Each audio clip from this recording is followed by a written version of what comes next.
He wasn't ready. I wasn't ready. And we're good at that. Thank you guys so much for joining us. We're about to start the show. We are ready. We are ready. Hello, welcome to the show. I'm Scott G. And I'm Phil D. Today we're talking about manga and manga adaptations from page to screen and beyond. The books that we love. So, what do you think of this? Yeah. First off, gotta say, we got a crack one for Kentaro Miura. This one's for you. Yeah. Also looks like we got some bad drop frames going on. Well, hopefully it's not too bad. Yeah, it's not too bad. You should be able to deal with it. This one's for Kentaro. The late, great Kentaro. Yeah, we're drinking these weird PBR coffees.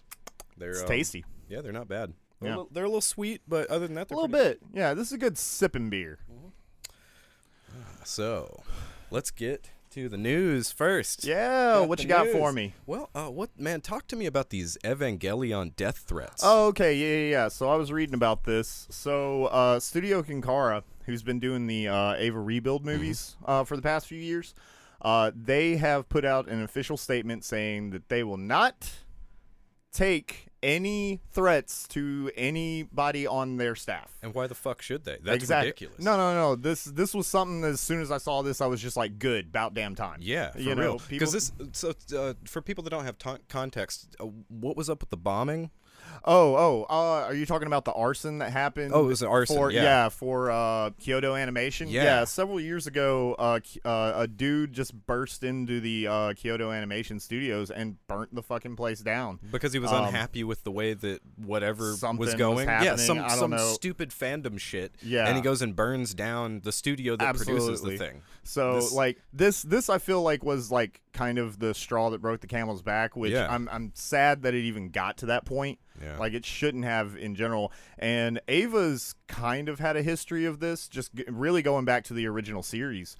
And these rebuild movies, like these movies have been divisive from the beginning. Yeah. This one is, I believe, I don't know if it's the last one, but it's called Thrice Upon a Time. Huh. And apparently there was some, again, like the fans just being very like unhappy with the way that they, did some shit.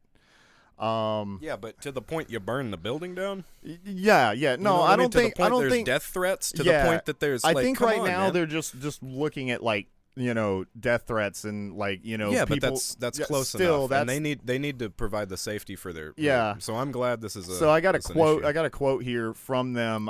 We have confirmed that there have been acts of slander, threats, and suggestions of criminal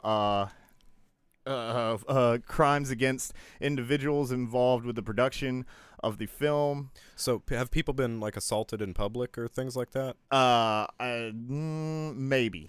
Because I mean that's also bullshit. You can't get on the train because of right. But people involved in the production of the film in the forms of misinterpretations and the film content and its related press. In addition, we make clear that we will not hesitate to take legal action in seeking compensation for damages or statements that clearly consist of threats, death threats, and other such crimes. So, good on them. Yeah, absolutely. Good on them, absolutely. Maybe this is something that can, spread throughout the rest of the industry, because the anime studio industry has been needing some rethinking for a while. Yeah, and fan communities in general need to settle the fuck down. That's really it, man. Yeah. The otaku communities and the manga communities, I mean, just general fandom needs to calm itself down. Exactly. Well, look, I'm not even saying it's just like, look, you can not like a thing. You can. But getting to this point, that's unacceptable. where you're harassing people, man. that's absolutely unacceptable. Chill your shit out. Mm-hmm. Yeah. So that's really all I have to say about that. I just thought that was Ava. Anime news. You know, so also with the Ava thing, I heard that with this movie they've had to go and find the original Cell. I guess it's light tables, right? The Cell light tables that Studio Ghibli worked on throughout, their greatest films, basically. Yeah. I haven't heard about this. Yeah, because they have the highest quality, best working thing still. Like they're like one of the only studios that still kept around this shit. Yeah, because obviously. Yeah. A lot of them, since they don't use it, we're talking about tiny workspaces. They can't just have a bunch of old junk laying around. Right. They just can't. Well, and the industry has, I wouldn't even say slowly, they've kind of barreled into digital production pretty hardcore. So it's it's really unique to see a lot of any traditional cell animation at this point. Absolutely. So that's really cool. I haven't watched the Rebuild movies. Me either. I have them available for me to watch, but I just haven't done it yet. Yeah, Ava. Yeah, that's it. Yeah. Ava. Always some bullshit. So here's kind of some combo information. So the PS5 has sold double the Xbox Series consoles at this point. How's that possible? No one can find it. Nobody. Yeah. 2 times 0 is still 0. I guess. No, the weird thing about it though is it makes you wonder, is that, for good reason? Like maybe Xbox understands that since their platform launched, especially with Game Pass, their platform has kind of launched past just the new console. It's lumped over onto PC and to the last gen. Yeah. And most of the things that are coming out, of course, more developers are coming out and going like, yeah, fuck that. We're not making the last gen version anymore. Yeah. We realize it's going to stunt our growth. But there's still quite a few titles that come out across both of them. I mean, we're not really into the big Xbox Series games yet. Maybe they just didn't bother to make all that many of them. Right. Well, I mean, PlayStation's kind of dealing with that as well. There really just isn't a lot of everybody's titles. Got the chip shortage, and everybody's got a game shortage. Right, you know exactly. What I mean? Well, I mean, and like coming out of COVID, and this next generation of consoles releasing within that time, I'm sure there was a lot kind of put on the back burner. Oh, dude, studios had to rework the entire way they were doing their basic operations. But even that said, I mean, early releases are usually kind of trickle out. Yeah. And I think I think we kind of got spoiled during the PS2 era. Oh, we did. So. What's up, buddy? Hey. Who's that? That's my brother. Oh, hey, brother. What up, bro? But yeah, I feel like we kind of got spoiled in the PS2 era, and I do feel like a lot of this there's no games on either of the systems, there's no next gen games right now, is kind of being hyperbolic. Yeah, because I mean, fuck, the PS3 and 360 didn't have shit when they launched. The PS4 and the Xbox One. What you about to say? What did the Switch have when it launched? Breath of the Wild. Yeah. Handful of ports. A bunch of Wii U games. Yeah. The only reason that was taken well is because a bunch of people didn't have a Wii U. Well, and Breath of the Wild was on it, and that was the only game that anybody wanted to play. Like, shut up. Yeah. Zelda. Zelda. I can agree. I was one of those. I mean, that's an easy sell, right? Absolutely. They've been doing that one for years. Hey, Zelda? But what if a Zelda? What if it's Mario? And everybody goes, okay. Yeah. I guess. Yeah. I don't know. I don't think that the launch library is all that bad for PS5. Really, it's a little slow, but it's Square. You know, I'm completely fine with what they got. I also feel right like I don't want to say Xbox is cannibalizing their console market, right? But they kind of are. They're trying to be post-console. Right. We're post-console guys. Post-console now. Because that means something. Yeah. I think they're cannibalizing. I think that Sony is doing a better job of trying to make sure that they get the console sales and then do PC sales. Yeah. Because they're waiting a year, 2 or so. I mean, they're just launching a bunch of games. Right. You know what I mean? So, there's that. But Xbox is really shooting themselves in the foot because of this fucking DRM issue. Yeah, because that's always worked. Man, I was really sad to hear this one because I thought they didn't ever break games or something, dude. I really thought we got past this one. I thought they learned, but apparently there are situations where the only way to play the game offline is that if you have purchased the digital copy of it, and only the digital copy of this gen version of the game. And it seems to be situational game per game. Some games need to check in, some games don't. But like there was a copy of somebody had the Xbox One version of Village, which gives you the Xbox Series version, right? But because it was the physical copy, and he was like, he's like a trucker. Yeah. He wasn't able to play the game. You know what I mean? Right. And then there's a bunch of other people that have done videos kind of going into this, and Xbox has already made a statement saying that it's like you have to make an initial check-in. But my whole point to it is if I get a game and slap it in a console, I should be able to play it. That's it. And if 20 years from now things aren't so great, and just because the servers go down, I shouldn't, not be able to play a game that I purchased. Yeah, I can slap any other physical game in another console that I have, and we're finally getting to this weird point where even if you buy something physically, you might still not own it. Yeah, exactly. Well, it's one of those things that goes back to, like my question. I think we covered this a little bit on a previous episode. It's just like there's so much data that isn't even on the physical discs now. You know, you have to get the update version. You just have so to you get don't the have a broken update. game. You gotta download a bunch of bullshit onto your fucking hard drive, and it's just like where's the line? Where's the line? Where's the line, guys? You keep pushing it. Yep. Stop pushing me. Stop pushing. Don't push me. 'Cause I'm close to the edge. I'm trying just to play my games. So here's some cool news. I actually have a little bit of guitar news. This is weird. There was a Final Fantasy celebration, right? And they showed off. You calm down. There was a Final Fantasy celebration, and they released a really cool. And if you don't have the internet, exactly. If you don't have the internet, you really get screwed over. Absolutely. Yeah. There was a Final Fantasy event, and man, they love their fans. By the way, just let me say that. Okay. Yeah. Even not being part of that community, they respect their fans. They don't treat them like Blizzard. They don't do that shit.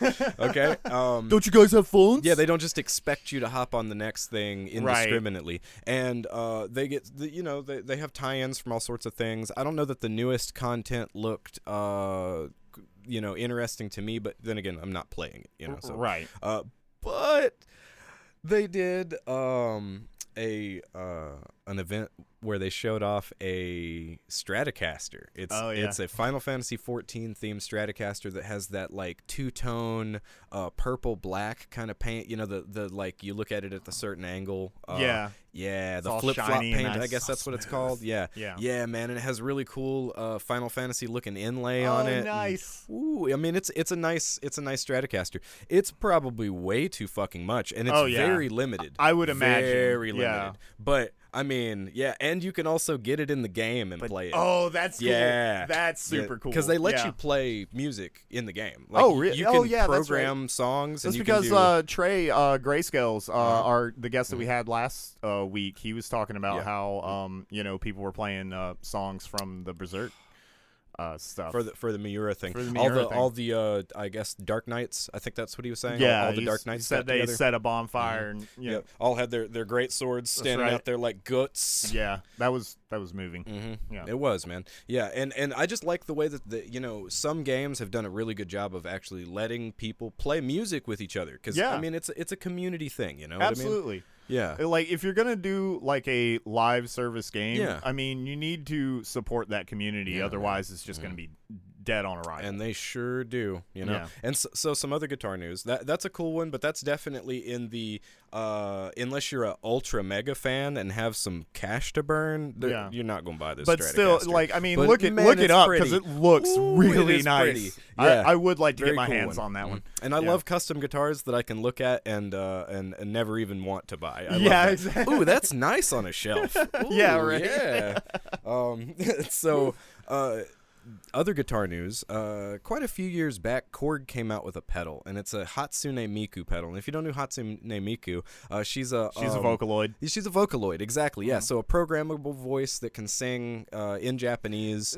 She's a digital idol, essentially. A digital idol. Yeah. That's exactly what she is. And they did the same thing that they did with Tupac at that live show. Yeah, where they throw up, do live shows where they throw up a hologram they throw of the up a character. hologram. She does that. So Yeah. so you can go see live You shows can see of her at Hatsune Miku you can see her at cons, and I'm sure at other places Yeah. over in Japan and stuff like that. Hatsune Miku tours. Yeah, and it's crazy. Yeah, she's got a whole band that plays behind, and then all the characters come out and they do their idol thing, but it's all animated 3D. It's awesome. It's really awesome. Not my kind of thing, but it is it's impressive. Awesome. Yeah. So they made this Hatsune Miku pedal that it's a formant synthesizer is really what it is. So it tries to make the tones of your vocals, but it also you can set it to different syllables. Oh yeah. So you set it to the different Japanese syllables. So if you want to, you could just make it say wa, like wa wa wa wa wa. Can you make it say doki doki? I guess you could. It'd doki be hard. Doki. Yeah, if you could just. But it's super cool. They were very limited. Now they cost upwards of It's really $800. They're fucking expensive. Yeah, and it's not a useful pedal. It's the kind of pedal that you. This is it's for the laws. This is a gimmicky ass pedal. Oh, it's gimmicky, and that doesn't mean I don't want one. But there's absolutely. no way I'd ever pay that kind of price for it. I should not have for bought this. one when they were new. I knew that they were going to be something. I knew it, and I didn't buy one. I had the chance to, and I didn't. So I'm dumb. But whatever. But I might not be able to skip on this next pedal I found out know which one about. you're talking about. I really want this one so bad. It turns out that there is a boutique distortion pedal that is a K-On pedal. Oh man! Now, when I told Scott this, I had to preface this with now Scott. Now, I know you don't care about pedals. Still yourself. But you're gonna care about something. yeah. Are you sitting down? Were his exact words. You sitting down? Yeah. But the thing is, though, that the K-On pedal isn't really that expensive right now. So, if you are a K-On fan, you might want to snatch these things up. I'm really thinking about grabbing one. I think it's like 160. And this is really more of a more practical pedal because it's a good sounding distortion. I'm about to say, because if you listen to any of the tracks from K-On, I mean that is some fine sound there. Man, yeah. Well, they're tight. They're tight that as is hell. A good tone. So it's not just their tones; they're tight. Yeah, absolutely. But they also have that Japanese slap tone that I don't know what that costs. Hey man, the Japanese, like I said in the last episode, the Japanese just started slapping and they never stopped. The Slapanese, man, woo! That music slaps. It slaps. It slaps. I don't understand what's up. It's really it's not even just Japan. That's the thing. It's really all of the Asian Pacific countries. Everybody except for the countries that went through the whole grunge, everything else is lame phase. No, back they in the kept 90s. slapping. Yeah, they kept slapping, man. And they kept synthing, and they Jeez. Yeah. It's like South America slaps hard. I don't know what's up. It's America that decided that slaps were lame. Yeah. And they're lame because of that. And now we're trying to catch up. Good job, That's music right. industry. Get back to slaps. That's right. Get back to slaps. I saw something that I don't think slaps. This is fucking stupid. Okay. So this is just a commercial that I saw for a YouTube video. Okay. But it's about a game called Claw-E, right? Claw-E. I feel like I've heard about this. So it's just a claw arm game, you get the prize and then it dropped it. No. Except apparently that doesn't happen. Oh, really? You always get the thing. You always get the thing. Okay. Okay. So, and when you get the thing, they send one to you. They send whatever the dumb little object I is. gotcha. Okay. Yeah. You were telling me about this. So they've I guess that's neat. Gamified purchasing garbage? Pretty much. Yeah. I mean, hey. But now you don't even have to stand somewhere and dump quarters into something. You just do you pay a subscription or something, or is it microtransaction kind of thing? I almost guarantee this is a microtransaction type. Yeah, of thing. I would. Yeah, so you're pumping however much into it all the time to get a trinket just because the Claw-E game is mildly amusing. So here's got a penguin. Yeah, here's my next question. Why wouldn't you just go online and just purchase the garbage anyway. That's without all I'm having to play saying. the damn game. Why do we have an intermediary here? Right. Why This is there a middleman? unnecessary. Man, you don't have to, like, come on. You can just go to Wish. You just go to Wish. You can go to Wish and buy garbage. the crap Yeah. instead of having to trick yourself into enjoying buying the crap. Right. You know? Feel the shame immediately. That's all I'm saying for buying trash. If you're going to have buyer's remorse, I'd rather it be, like, man, immediate. I wasted my money. Here's some game releases. We got this is super cool. They released a Sega, like, it's not a state of play. I don't know. They had a Sega event, and there's like a Sonic 30th event, 30th anniversary thing going on. So Sonic Colors is finally getting a re-release, which is cool because that only came out on the Wii. Yeah, Colors is actually a pretty good 3D Sonic game as far as those go. Plus, it's got really good music. Yeah, it does. I liked Colors. Colors was fun. Mm-hmm. It's a good game.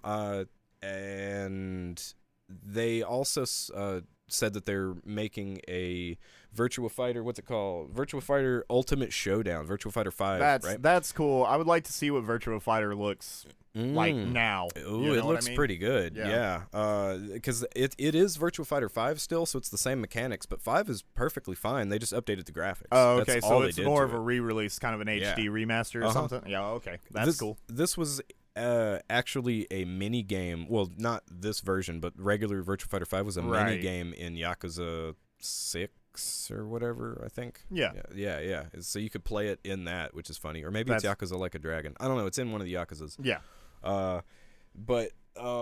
So that's going to be free on PlayStation Plus, though. Oh, cool. So immediate user base, because I'll say this, I don't think Virtua Fighter is as big of a name anymore, and there's going to be a lot of people that go, fuck it's Virtua Fighter, and then they're going to play it, and it's such a technical fighter that they might give up on it, But if it's free, free, why not try it? We're going to get a lot of people that are going to go, yeah, I'll play this. Yeah, might as well. Yeah, that's cool. Yeah, so that's an awesome one. There's also Shin Megami Tensei 3 Nocturne re-release. Oh, yeah, I have heard about this. I am excited about that. I was a big fan of the original. The only problem is that the RNG is kind of bad in the original version. Oh yeah, we got some. Well, yeah, it looks like we got some frames dropping. Sorry, guys. We'll work on it. No, there's no fireballs. There absolutely no fireballs. No, and mashing won't get you anywhere in Virtua Fighter. Yeah, that's true. It's too technical. Yeah, you can't pull off those sweet combos. Yeah, that's right. Man, it's a hard game. That and Dead or Alive are similar. So but Shin Megami 3, the problem with the original release, because I mean the way I've always talked about I don't know, I think we fixed it. Yeah, I think yeah. The original Shin Megami, we fixed it by complaining about it. Yeah, hell yeah. You just complain at Twitch and then it fixes itself out. That's how you do it. It's like, oh, sorry guys, I dropped the ball. They figured it out. We're fucking up. Yeah, it's their own algorithm listening to everything we say, right? Exactly. Because they totally listen to us. Shin Megami is kind of just evil Pokemon. Yeah, it's just evil Pokemon. It's just evil Pokemon. But Pokemon with demons. But it's fun evil Pokemon. It's fun evil Pokemon. Yeah. Well, I don't know. It's brutal. It's might fucking not hard. Be too fun. Yeah, calm that down. I don't think it's that fun.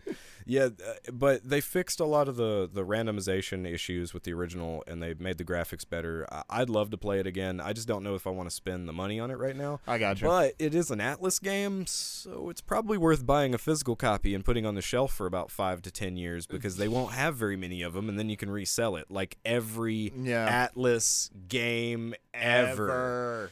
God. So, just saying. Also, Ghosts and Goblins Resurrection is actually going to come out on something other than the Switch. That's right, because you were super excited about that, and we're kind of debating on whether or not you wanted to buy a Switch. I was like, I cannot buy a console just for a Ghosts and Goblins.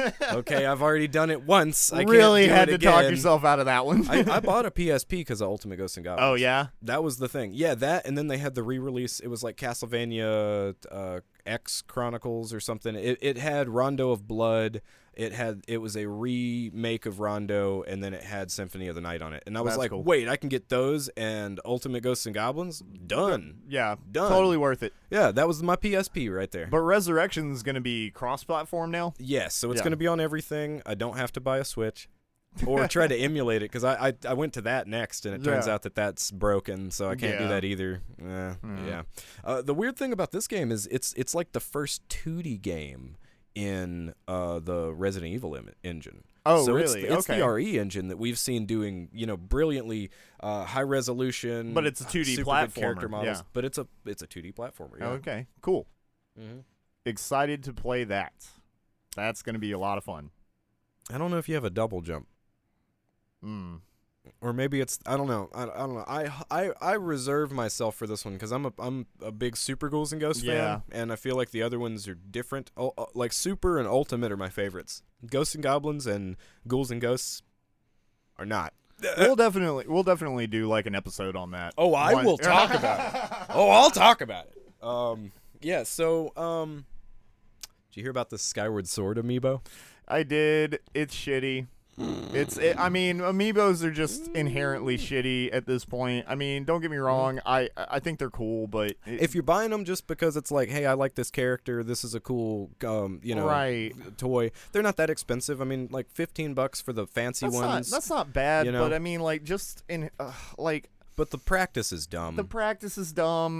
Like locking, like. Well, let me explain the situation. Yeah, explain this. For those who didn't play Skyward Sword, it's a temple in the sky, and everybody has these. Are they called gull wings? Is that what they're called? Something. Loft wings. Loft wings. Yeah, they're called loft wings. And so it's basically like a weird pterodactyl bird that you got, and you. Pterodactyl bird. Pterodactyl bird. Yeah. Good description. I like it. Yeah, and the idea is that you go down to the overworld and deal with stuff, and then you come back up, right?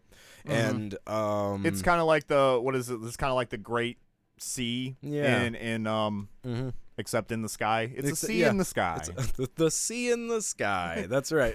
Going out for the sea in the sky. Yeah.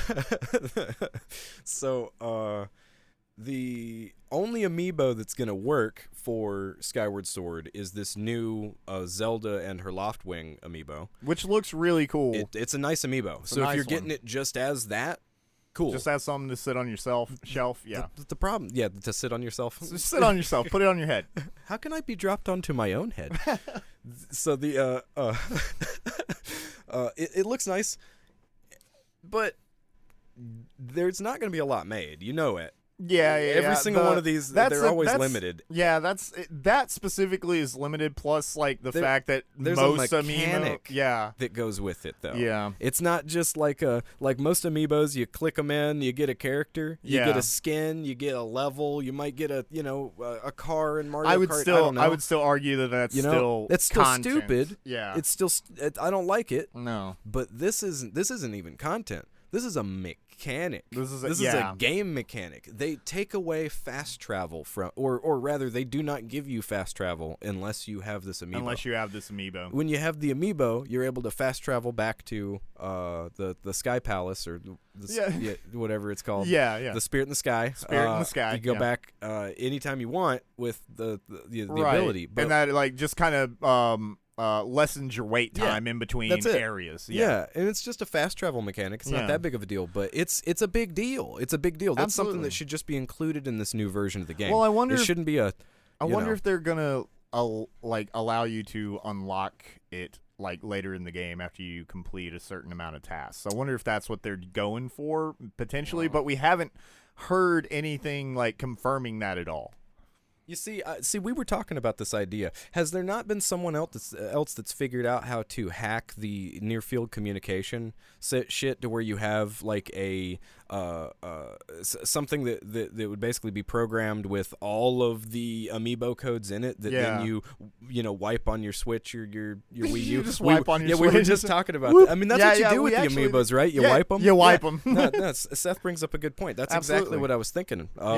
If we just had somebody somebody out there that made a amiibo emulator. You know what Yeah, I'm saying? yeah. An amiibo. I wanna put this out to the people that make bypass readers for Dreamcasts and all these absolutely. things. Yeah. Why can't you make or can you Can please you? come Yeah. on make a reader for those who don't want to buy amiibos but just want to be able to Just have want the the content, stuff, and maybe you know? it's like a periphery that you can like plug into your computer, go to Yeah. like a website, download a code, Yeah. plug it into your system, boom. Now you have the things that you want. Yeah, I mean Yeah. it's like the yeah, exactly. Exactly, yeah. And you could get all your content without having to purchase these amiibos separately. And you wouldn't have to go online and go through scalpers because Yeah. that's going to be don't want to do that either. abundant. Yeah, this is Yeah. ridiculous. Yeah. But no, I hate the idea of a paywall when it comes to mechanics. I don't mind it when it comes to skins and bullshit because that's just not my game. I you gotcha. know? But when it comes to a mechanic, especially Yeah, one that that's- eases your play, That's a little skeevy, man. it's a little scavy. A Yeah. little scavy. Netflix Sailor Moon. Oh yeah, okay. So Netflix has released the on their website. I believe it's what's on Netflix coming soon. New anime on Netflix, and just type that in. And it's actually 4 new shows. One Godzilla Singular Point season 1. Cool. Godzilla looks real shitty. Netflix quit making Godzilla anime. Is he a Fatzilla? Nah, he looks like a fucking like saber-toothed alligator with like armor, really weird armor plates. He just looks gross. I don't like him. Expecting that. I don't like him at all. I don't like him. And then Record of Ragnarok, which is kind of like it looks like it was done by the same guys who did Fate Zero. Okay. Or like just the Fate series in general, specifically Fate Zero, because it kind of looks like it's doing that same kind of thing. Just really looks like a really decent action series. I bet a bunch of people. And then there's Trace, which this looks like it's like a procedural crime fantasy drama, which looks kind of cool. Okay. I'll actually be looking into that one a little bit more once it comes out. Looks like that one's gonna be about 6 episodes, so shouldn't be hard to binge. But the one that I'm super excited about, Pretty Guardian Sailor Moon Eternal, the movie, parts 1 and 2. Boy! Yeah. So look up the trailer for this. This when are looks these releasing? awesome. Let's see. June 3rd. Ooh, So man. relatively Yeah. soon, guys.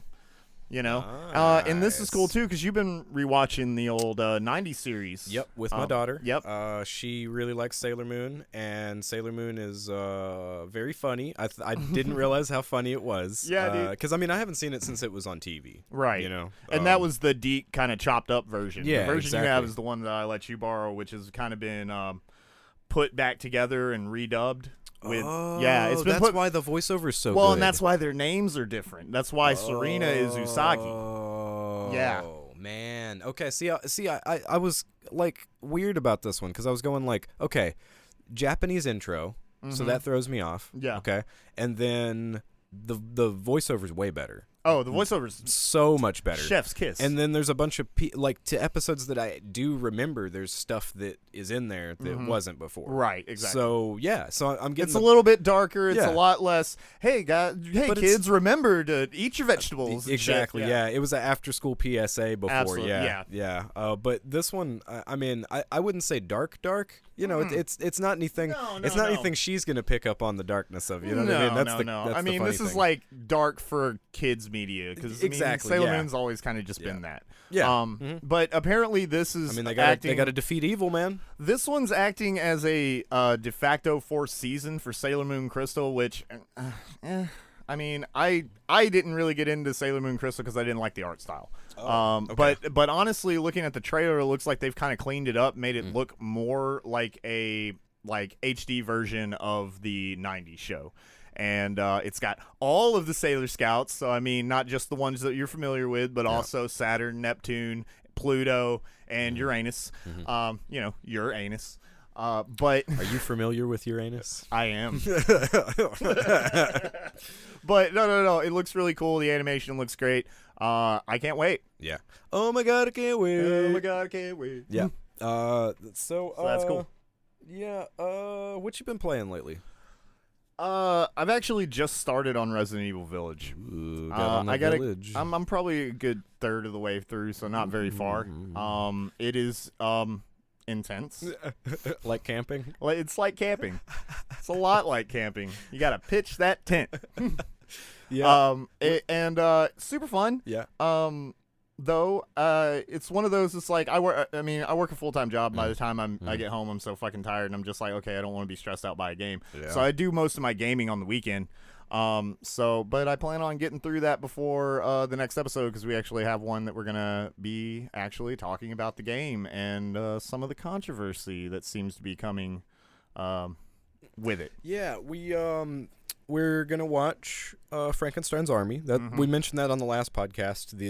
There was a Potentially do a commentary, so be looking for that. Yeah, we're working out the logistics for that, because we don't want to get screwed with by the DMCA stuff. So I think we're I got trying an to figure idea. out how to. I think I got an idea, but we'll update you on that, guys. We're gonna watch through it, take notes, talk about how close, not just the big point of contention, which is Engine Man, but that's full on plagiarism right there. I'm sorry, man. that is just there's no excuse for that. But we've heard that Frankenstein's Army is actually a cult classic. It's a pretty awesome movie. Yeah, and we like schlocky horror. I love schlocky horror. Schlock is my favorite genre. Sounds like a good time. Yeah, we're gonna watch that. Super cool, and do an episode pretty soon. I got finished with Resident Evil pretty quickly and immediately played through it again, and then immediately played through it again, and then immediately played through it again.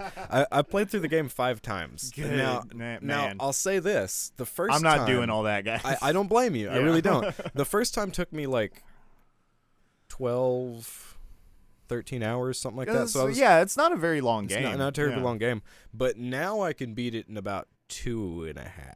Wow. So okay. Yeah, and so I guess if you know where you're going and where everything it's is, not so bad. Yeah, you know, you have an infinite magnum. Yeah. Well, that too. Well, and also you know which enemies to run away from. Oh, yeah, you can run away from so much shit. If you're not trying to collect money, if you don't care about that, you can basically just run past. Dude, I will say there was one time that I was just like, you see one of those boxes that you can hit with the knife. Oh yeah. And I was like walking up to it, I'm gonna get this box real quick, and then a monster just pops up and is like, fuck that box. I don't need a box. I don't need a box.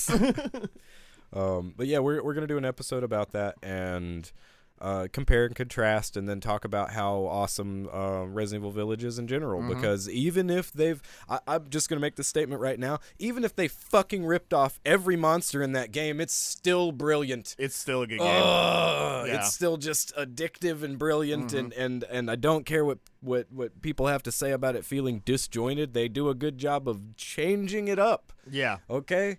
It's a good game. It's a great game. It's game. And you know what?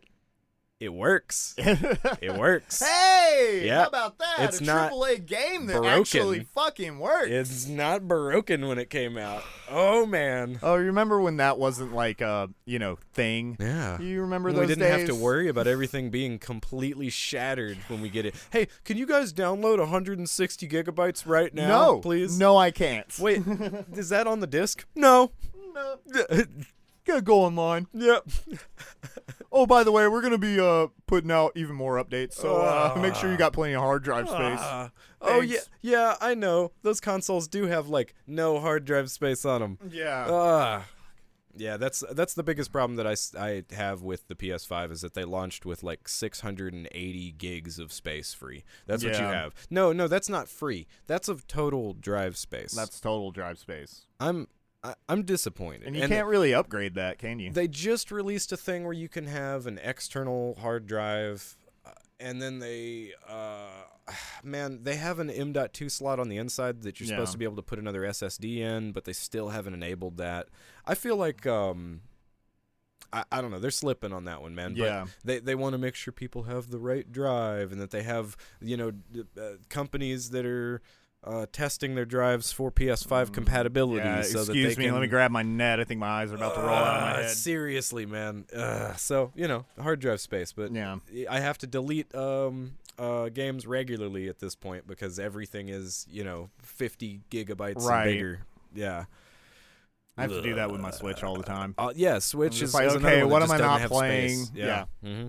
Yeah, I don't know why all these companies are cheaping out on storage, man. Storage is so fucking expensive. Well, I mean, everything for else. Well, everything else as far as like the console, especially when it first released, is probably everything so is expensive. Is super spec. Yeah. So they're trying to lower costs, but at the same time, it's like it's still already like what $700-800 for the fucking console. I mean, yeah, might as well. I don't want to have to. Well, it's 4 and 5. Oh, okay. So I'm thinking, wait. Wow, 7, 8. Jesus, man, no. Well, I mean, by the time you get another controller, it's not plus a the Neo game- Geo. It's not a. Anyway, so yeah, what hey, have you... actually, that's a good point you got there as far as the file size thing. There's a bunch of compression technologies that are coming out, not just on the PC side. It seems like Microsoft is doing more on their PC side to try to compensate for this, but they're figuring out some compression techniques that can lower the overall install size without having any kind of degradation. Well, that's cool. There are a handful of PS5 titles that are half the size of their PS4 counterpart just because they're using this new compression algorithm. AMD has an entire compression a set of man, I don't know what to call these. I don't know what AMD's DirectX protocols are called, but it's like there's a thing called direct storage on the DirectX side of things, but AMD has its own set of tools that they're going to use on all the new consoles, which would also then potentially work with PCs if you're using Ryzen stuff. I think the Ryzen 5000 chips actually do this shit, but it really is just a compression method. That's all it is. It's a storage just to make the files a little bit smaller. A little bit smaller, and file transfers to be quicker and all this kind of stuff. That's cool. That's a wonderful thing because that compression method will make it to where potentially our download times are less, our install sizes are smaller, and we have some damn space. So, yeah, that's a good point, man. So absolutely. I mean, that's all the news I got for that's now. All the news. Didn't you just play through? I was about to ask. What have you been playing? Yeah. Okay. Like, I'm not trying to sound negative here. Hey, welcome to our new segment. Philip complains. Well, I finally played through Nier Automata, and I think I was saying something about this last week. Yeah. I think I mentioned it and said, "Why'd I sleep on this game?" Right. Why did I sleep on that game? It was great the first time. It was great. It was so good. I played through this game once, and as I got to the end of it, I realized, like, hey, you got to play through this game like 4, 5, 6 times. That's kind of the thing that like turns a lot of people off from this game. I mean, I know a lot of people just push through and they're just like, oh no, it's totally worth pushing through, and I agree with them. It's good. It's a good game, man. Absolutely. And it incorporates so many elements that I love in games. I'm a big Twitch shooter fan. I like bullet hells, but it's got that plus a very good like action RPG system. Yeah, plays a bit like Devil May Cry. It's a platinum game, so you have like 2B's thick. Jesus, they didn't even have to do that. They didn't have to do that, man. All of them are just like, Go gynoids. Boy, they're gynoids. That's exactly what they are. Yeah. Man. Ugh. So and they had to make the skirt at exactly the level where you always see butt cheek. It is they're fucking. Man. He's fucking with you, man. He's fucking with you. That's exactly the whole time. He's just like, I dare you. I dare you. So, first playthrough's great. I think the story's pretty cool. It's very much got like a mechanical existentialism thing, which I'll get into later. And the end is cool. Like, there's a decent boss battle at the end. It's got a lot of biblical themes to it. It's got a lot of philosophy kind of shoved in there in certain ways, but it's also anime as hell. Yeah. And I was and to be clear, you only got to like the first playthrough ending. You didn't go back through to get the true ending. I've gotten 4 endings. Oh, okay. Okay. 4 or 5. 4 of them. Okay. Yeah. That's pretty close. No. Oh no. No. What is it, like 7 different endings? Yeah, if you get the right ones. I got you. Now, let me get on to my gripes. Okay. Go gripes. Second playthrough.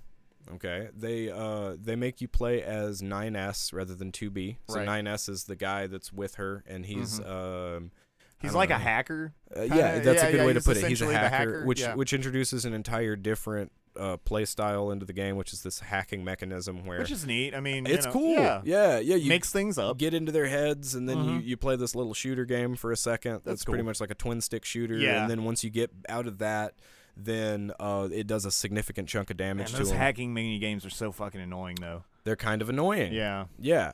And then so it turns out that if you deviate from the path at all, you instant fail Oh, really? in the second playthrough. So yeah, I got 3 more endings where it's like, well, and then 9S fucked off. Just nothing and happened. then it just scrolls the credits really fast for you. And you're like, man, come on. Man, that's some bullshit. So that made me not want to play it anymore because I did that 3 times, and I mean accidental stuff like, oh wait, I missed an item. Let me go back this way, and then I went back, and it's like, well, 9S abandoned his mission. So it and just blah, it blah. just wants you to continually move forward, even if it doesn't want you to backtrack at all. Which basically means I need to have a guide. Right. Because, I'm kind of obsessive with, oh, shit, I forgot that thing. Let me go back. Let me do this. Yeah, same here. I do like to wander around and make Yeah. sure that I, exhaust all the potential out of one area before I move on, especially in a hard RPG. And this feels like it punishes you immediately for that. Right, You know? yeah. That's so no. So the first playthrough, great. If you just want to play through it once, you get it cheap, fine. Okay. If you can suffer playing through it a second time with a guide, I might even actually do it later with a guide. But after failing 3 times automatically because I walked in the wrong direction, I was done. Yeah. I was done with the game. I can totally understand that. I moved on. I was yeah. like, okay, I got Nier Automata. It was cool. I guess I'll go watch the other endings on YouTube. Yeah. So Let's that's find about a where Let's I'm Play. at. It's half good, and then because he's such an auteur, and because he really wants to, do He wants his to thing, shake Yeah. up games. Yeah. it becomes annoying, is what it is. Right. Yeah. Well, Annoying for the sake of being annoying is still annoying. so what do you think about manga? Oh, I like it. You like that I like manga? it. Yeah, I enjoy some. You like some manga? I like some of it. Well. I don't really care too much for ongoing series. Yeah. I really only start reading a particular series once I know it has ended. I'm definitely way more of an anime guy, so there may be a couple of anime or manga adaptations that I've only watched the anime. Yeah. And I'm totally fine with that. I mean, for anybody out there, not saying that these series are bad, but we're probably not going to talk too much about, say, One Piece, Dragon Ball, Full Metal they're Alchemist. just not our shtick. Yeah, it's all. just not my thing. I'm not. I don't really get into the Shonen Jump weekly stuff. I mean, again, unless it's something that I can get in a really nice collection and read all at once. I tend to like to marathon pretty much anything that I consume. Yeah. Yeah, and manga tends to read up real fast. Yeah. You You just- can if you're just going through it, you can get through it pretty quick.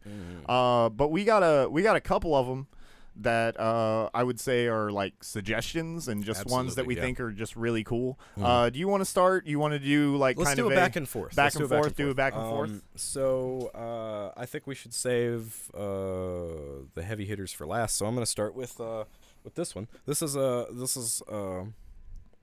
Abara. Abara. Yeah, Alright. you let me borrow that one. That one's really cool. I have yeah. no idea what it's about.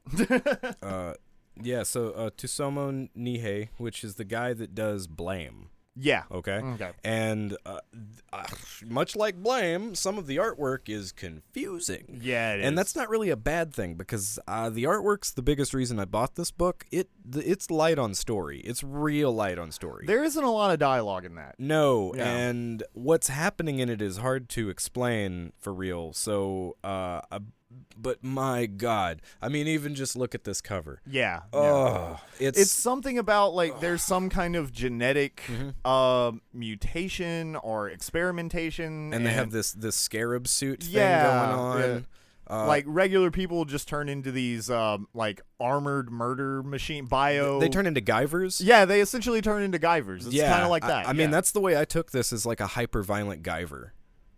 That's kind of what this is. So it's It's- hyper-violent. So it's Guyver. Yeah, It's- I guess that's it's redundant. super isn't it? Guyver? It's more Guyver. It's It's more different Guyver. Guyver. Yeah. Again, the story doesn't make a lot of sense, but it's so cool. It's it's so visually striking. And there's this whole section that I remember reading at the end where I'm going through and fights happening and main dude's fine, and then all of a sudden like main dude doesn't have an arm, and I'm going like, did I fucking miss something? Yeah. And I kept going back and going like, where did he lose this arm? How did that happen? Yeah. And he's fine, whatever, bleeding out, no Yeah. problem. Just a scratch. Yeah. Your arm's off. It's just a flesh wound. How about you? Yeah, I love it. Yeah. So yeah, that one was really cool. Yeah, Abara. A really I quick recommend read, it. actually. A Yeah, super quick read. yeah. Yeah, because I mean, there's not much reading. It's just Right. checking out. I think the it's less reading and more you trying to not be confused by the artwork. So yeah. Well, cool. I guess I'll go to mine. My first one is Opus by Satoshi Kon. Totally. This was, I think, at least one of the last mangas that he worked on. This was, he was working on this right before he started, he was about to go direct Perfect Blue. Oh wow. Yeah. So, and he's got a couple other manga. I think it's called Tropic of the Sea, and then Dream Fossils. Oh, cool. Those are really Yeah. good. Dream Fossils is like a kind of collection of short stories. And this one though, this one is his masterpiece. This one his is opus. This is Opus. But basically, it's kind of meta. It's basically about a mangaka who gets sucked into his own manga, and the manga that he's writing is like this like police procedural crime drama kind of thing with a few occult and pseudo sci-fi elements in it. And so I mean it discusses the whole like Satoshi Kon is really big on like reality and perception and how we perceive our realities, and whether or not your imagination or your dreams. He's really big into dreams and like really parsing those out. And like this manga kind of goes into that, and just like these characters in the manga, how real are they? Are they does this universe actually exist? Kind of thing. And he knows it's a manga. He knows it's a manga. That's so like he falls asleep on his desk, and then all of a sudden it's just like, whoa, I'm going through panels, and like towards the end, you got all these like fourth wall break kind of like tearing through panels to get away from something and stuff like that. It's really cool. Just a really interesting read. Satoshi Kon is one of my favorite creators of all time. I love all of his movies, and this is a really fun and actually really easy read, guys. So give that a shot. Opus. So, I'll show you one of the other versions. But Dark Horse has been releasing these really cool deluxe editions. Oh yeah, you were showing me this. Manga. Yeah, and this is one of them. And this is one that I read when I was younger, Hellsing, and they only have the first 2 books right now. It's only 3 books though, because it was only 10 manga books. It wasn't very long. 10 chapters, I guess. No, it was more than that. What did you? It was It was only 10 books is what I'm trying to say. 10 Let us know in the paperbacks. comments. Yeah. But now they have them in these 3 leather-bound volumes, and those are really slick, man. And this has always been some of my favorite art. It's very bold lines, super stylized. It's as I tend to like hyper violent, most of the manga and anime I like is very violent. But Hellsing has always been like, because of Meyer Link and Alucard from Hellsing, no other vampires are cool to me anymore. Oh yeah, absolutely. No other vampires stack up at all. It's just the 2 of them.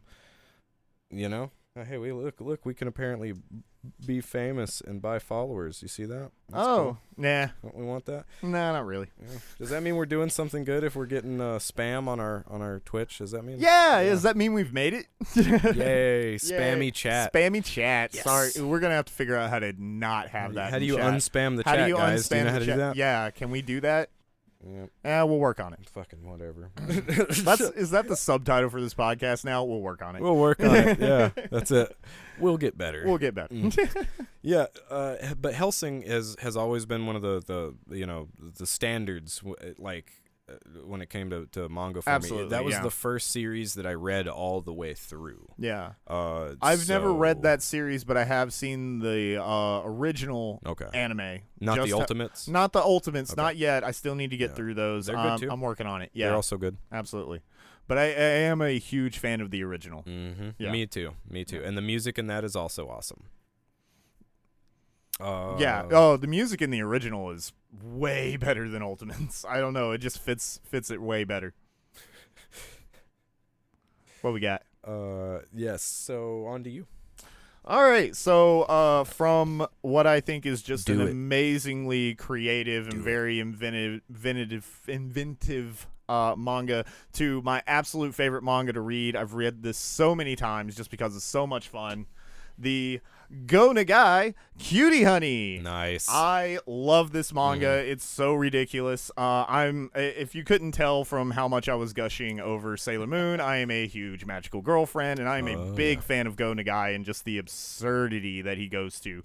And man, if you've never read the original Cutie Honey manga, I highly suggest you give it a shot. There's so much ridiculous bullshit in this, and like the action is just completely overblown. I mean, there's a point to where when Cutie smashes into a window with her face, the first villain is something called like obviously the organization she's fighting through is called Panther Claw, and all of the supervillains have like Claw in their name somewhere. So there's Gold Claw, and and Black Claw, and I think it's Black Claw that's like the first villain, but it's just this furry lady with a panther claw on her head. Cool. And she uses it, she swipes Oh with my shit, God. So it's like dangly? Huh? So it's like dangly? Oh, yeah. It's totally dangly. I don't know, man. There's just so much, like, it's just so fun to read this. And it's absolutely my favorite one to read. I've read it so many times. Yeah, Go Nagai's great. Go Nagai. Go Nagai. And to speak on the anime adaptations, I've watched a little bit of the original, like the 1960s, I believe, is when it came out. Wow. So I've watched a little bit of that. Wait, that one's 60s? I think 60s, 70s. Wow. Yeah, Okay. I mean, this is old. This is old shit. Okay. But I watched a little bit of that. The one that I'm the most familiar with, and like if you were thinking about getting into this series, I would suggest that you honestly start with, is Shin Cutie Honey, or New Cutie Honey, the one that came out in the 90s. I believe it was ADV that put that out. Okay. So solid voice acting, solid animation. It's kind of a sequel to this original manga and to the original series. Yeah. But Nice. it catches you up pretty quick. So I mean, I don't think you gotta like you don't have to do any research going into this. So you'll be just fine. And it kind of keeps that level of absurdity and like just really weird, just bombastic action, while also like grittying it up a little bit. Okay. So Yeah. So anyways. And how's the animation? Oh, animation's phenomenal. Okay. I mean, it's that good old 90s animation Oh, right there. I mean, nice. there's a Yeah. handful of times where you can see where they kind of cut corners to, like, save on budget, I would assume. But, man, the Sakuga in that show is so good. Like, all the transformations are great. Yeah. All the transformations are great. Mhm. And like the final blow is always incredibly satisfying. Yeah. The villains that they have in that show and just all around are fucking great. Another thing that I would suggest anybody fucking watch, just because it's a lot of fun and it's just really, really wacky, really right up my alley, is the live action Cutie Honey movie. That's crazy that there's a live action. Directed by Hideki Anno. Oh, whoa. Yeah, directed by What? Hideki Anno. Yeah, and it's probably the best Okay. live action anime adaptation ever. Wow. Really? You don't like that Fist of the North Star, America? You know, it's real all right. bad. No, it's real bad. What are you talking about? That shit's Right. trash. But yeah, so The only thing they got right in that one was the mullets. they did. They got those mullets real the good. Mullets right. Well, I mean, the blood effects in those are actually pretty pretty cool. Yeah. Yeah. You know, I mean, it's not good. No, I mean, it's it's schlocky not. bullshit, Oh my but God, I it's mean, not I good. love it. Yeah. But yeah, Cutie Honey, on to you. Cutie Honey. Yeah. So, it took me a while to read this one, but then when I did, I couldn't put it down. All you need is kill. Yeah, and Right. this is the manga adaptation because it was originally a light novel. It was originally a light novel. Yeah. That's right. And this is Takeshi Obata. It's the dude that did Death Note. Okay. Yeah. And you can tell in the. Oh, the characters are very yeah, Death Note. They're very Death Note. Yeah. Again, this one has an amazing look to it. The only thing that I have to say about it that I think is a little like, man, they totally ripped off ODST soldiers. Like, yeah. Like Master Chief style Halo soldiers. Let me see if I can find a good picture. Well, of and this. for like, those, this is let's probably see how well you can see that. But those are Check. ODST soldiers. Yeah, they are. They're exactly. So I mean, but other than that one thing, I feel like everything was fairly original. The way that the monsters look in this is awesome. They're like I don't know, like cacodemons. I don't want to get a without, room without eyes. Or, I want to share it with all of you. and the cutie honeys. And the Cutie Honeys and Sailor Moons. Yeah, baby. All the teeth are. It's like just cinder blocks. It looks like they have a bunch of cinder blocks for teeth. It's Yeah, a big, yeah, it's a they're big really cavity, weird. And then it has a lamprey kind of like multi-teeth mouth on the inside. Well, for people that don't know, this is what Edge of Tomorrow is based on. Yes, this is Edge of Tomorrow, the Tom Cruise and Emily Blunt movie, which by the way is great. It's really good. Yeah. Incredible. It got screwed at the box office, I think, mostly because of the marketing. But and I think everybody was getting kind of sick of Tom Cruise at that point. But it is fucking solid. Yeah. It is a good action. He movie. doesn't Tom Cruise it up too hard. Not too he bad. does it. He does the right amount of Tom Cruise. Yeah, exactly. It's like Nick Cage. He has to be the right amount of Nick Cage, or he Right. gets real annoying. Just a pinch of Nick Cage. Just don't turn your Nick Cage all the way up, That's please. right. But yeah, the adaptation. Just a spoonful of sugar helps the Tom Cruise go down, guys. Is that it? I thought it was hot sauce. That's hot sauce. It's totally hot sauce. He's drowning him in hot sauce. That's how I eat a Tom Cruise. You're right. So the adaptation from manga to film, the biggest thing that they changed is they completely changed the way that the creatures look. Yeah, absolutely. Which I think was a pretty good call because they look pretty wacky in the manga. But they work in a manga. They work in a manga, absolutely. If it was moving around though, you'd be like, "What the fuck is that dumb thing? Really That's so kind of dumb." It's really kind of like this eldritch horror kind in the of movie. I would say more in the manga than in the movie, because in the movie they're just kind of a swirl of tentacles. I guess when I think tentacles, I think eldritch though. So well, yeah, but you know what I'm saying? I would say that the ones in the manga are a little bit harder to like parse, I guess, because they really are just big gaping mouths on stilts with eyeballs. Well, they don't have stilts. They float around, and then they project spikes out of them when they're around people. So that's why you think they're on stilts. I think they're on stilts because they're always stabbing people. That's why. That's a whole different problem we got there. Yeah, okay. They don't stand on those things. They just project them out and fuck you up. And they're with always projecting them. So, the other thing they took out was like the love story between the main character and the. I feel like they kind of alluded to it in the movie, but it isn't as prominent as it is here. But dude, it's heartbreaking. It really manga. is. Because I'm not gonna ruin these. Actually, I want you to read and or watch. Guys, these spoilers just in case, but we're gonna try our best. We want you to read these. This is more of a recommendation type thing. I'm not gonna get into spoilers until I start talking about Berserk. Oh yeah, there you go. So there's your warning. Yeah, watch out. If you don't want Berserk ruined, sorry. Yeah.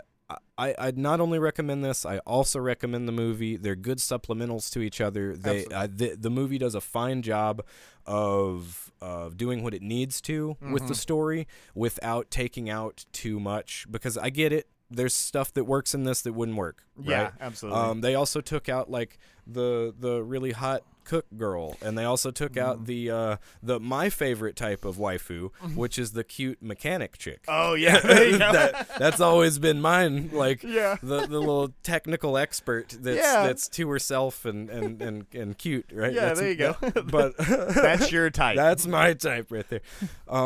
Yeah, but they streamlined it as a film.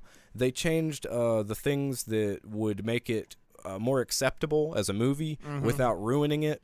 They're both awesome. Well, good adaptation, man. Good and I think that's adaptation. the that's the key. Even though it changed it, it's still a good adaptation. Right, exactly. Much like one of my next ones. Hey. On to you. Okay, so I actually had to marathon this one. I know I said before I tend to marathon and just kind of binge just about anything I consume, but I would suggest if you were going to try to read this one, don't. What's he saying? He said no spoilers, but Bruce Willis is dead the entire time. What? What a twist! What a twist! Got me again.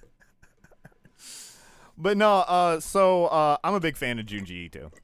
I've read the majority of the stuff that they've translated and published over here, and I like it all. I would say absolutely Uzumaki is definitely his masterpiece. Yeah, and that's the one everybody talks about. That's the one that everybody talks about, but again, another one I want to bring up before I really get into this. He actually did a manga adaptation of Mary Shelley's Frankenstein, which is really good, guys.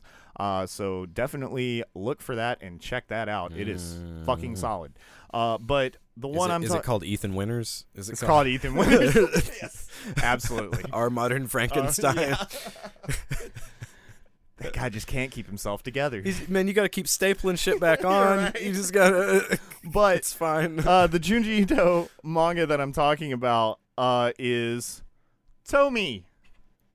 This one is really good. I wouldn't suggest that you marathon it the way I did. I kind of slacked off this week and didn't read it each day. I kind of pretty much just ran through the last half of it all in one go. And this is very much this is a lot more episodic than I think his other stuff is. Okay. Most of the time. Beyond his short stories. It involves a girl who cannot die, and she's a manipulator. She every guy and some girls that meet her instantly fall in love with her, and she just kind of strings them along because she thinks it's fun. And eventually they all get to a point, no matter what, that they just kill her and then chop her into pieces. And definitely, yeah. Every single one of those pieces works like a worm, essentially, so she just continues to multiply. Yeah. But the thing about that is, so she's like Carnage. She's like Carnage, essentially. So that's really the only connecting thread between any of these stories, because ultimately, the more and more you go through, there's a handful of them that have 2 chapters. A handful of stories that consist of 2 chapters, but most of them are just like one-off, just horror stories. But it seems like it's very much about the whole it's taking it from a different perspective, but it definitely has like a what is individuality question to it, you know what I mean, with her. To some I feel like but it's taking it to the horror perspective. It's taking it to the horror perspective, specifically with her character, because each of the different clones of her, each of the different pieces of her, eventually form into their own Tomi, and each of those Tomis thinks it's the original and doesn't want any other Tomis around, because the thing is she is a narcissist. She is incredibly vain. She's a narcissist that can copy herself, which you'd think that she'd want more of herself, but she's such a narcissist that she gets jealous of herself and tries to kill herself. That's right.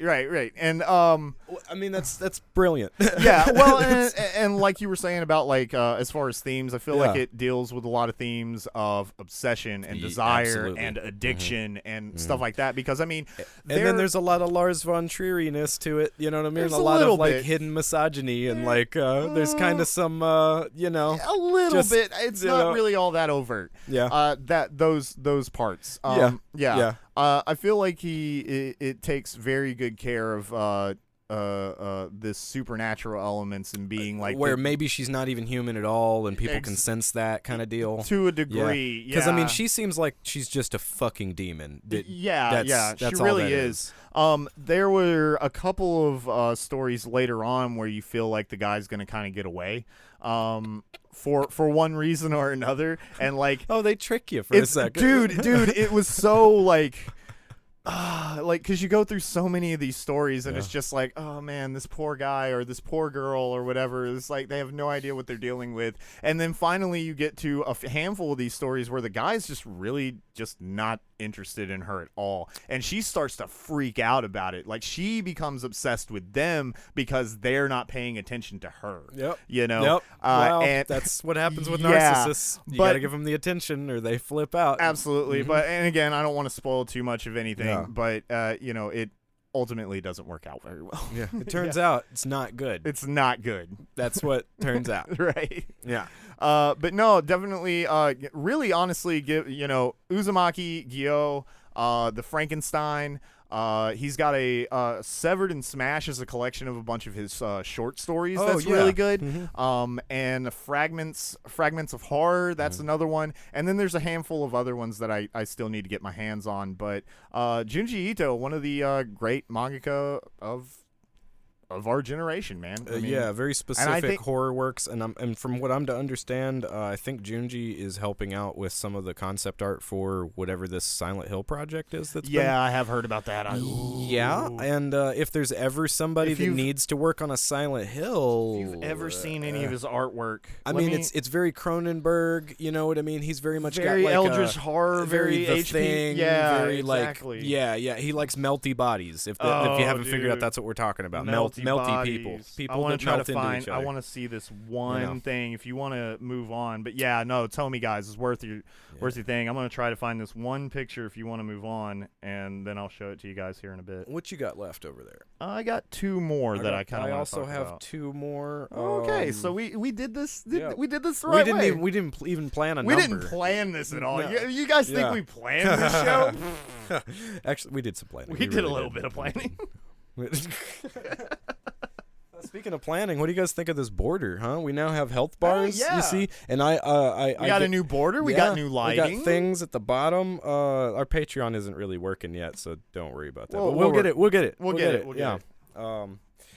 Yeah. So I'm going to move on to this, which I haven't finished.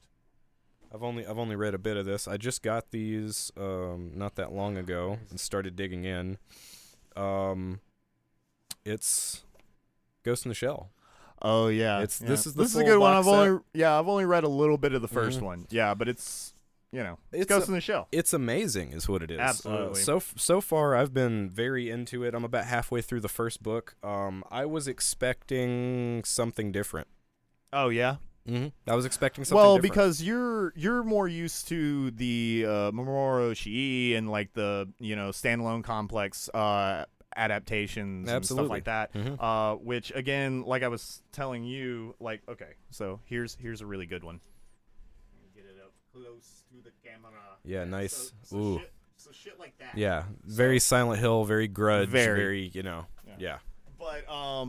But the manga itself is very different, especially in tone. Yeah, for Ghost in the Shell. That's absolutely. Yeah, the manga. The manga's funny a lot of the time. It doesn't dwell on the bad parts. It mentions them and moves past them.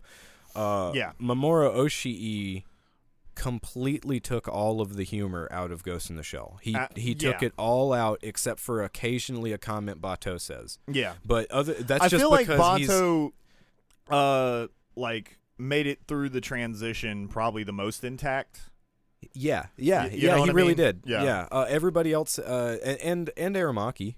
Yeah. Aramaki's exactly that guy. Yeah, he's the old ape, and he's a bad motherfucker. He looks a lot more like an ape in the manga. I actually love the simplification of the faces in this because they make people make super wacky faces all the time. That's awesome.